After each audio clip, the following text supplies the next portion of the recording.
আজকে গরমের সবজি দিয়ে পাবদা মাছটাকে রান্না করলাম। প্রথমে নুন হলুদ দিয়ে পাবদা মাছটাকে ভেজে নিলাম, ওই তেলেতেই সামান্য একটু ওই ঝোলের বড়িকে গুঁড়ো করে ভেজে তুলে রাখলাম, আর কড়াই দিলাম সামান্য একটু তেল দিয়ে। তোমরা দেখতেই পাচ্ছ আমি ভীষণ কম তেলে রান্না করি। কালো জিরে, পেঁয়াজ আর কাঁচা লঙ্কাগুলোকে চিড়ে নিয়ে দিয়ে দিলাম, অল্প ভাজা ভাজা করেই বেগুন, পটল আর রাঙালু দিয়ে একটু নুন হলুদ দিয়ে ওটাকে ভালো করে ভাজা ভাজা করলাম। ওপর থেকে দিয়ে দিলাম লম্বা করে কেটে রাখা আলু।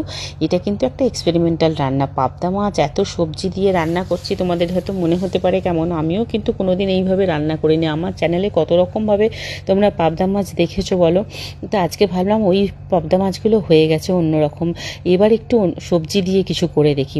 বুকের ভেতরটা ধড়ফড় করছে, কীরকম হবে কে জানে, কর্তামশাইয়ের পছন্দ হবে কি না, কারণ তার আবার পাবদা মাছটি খুবই প্রিয়। সেই পাবদা মাছকে আমি এরকম সবজি দিয়ে করছি। যাই হোক, ওপর থেকে একটু টমেটো দিয়ে দিলাম। এতদিন রান্না করছি বলো, স্বাদের জ্ঞান তো হয়েই গেছে।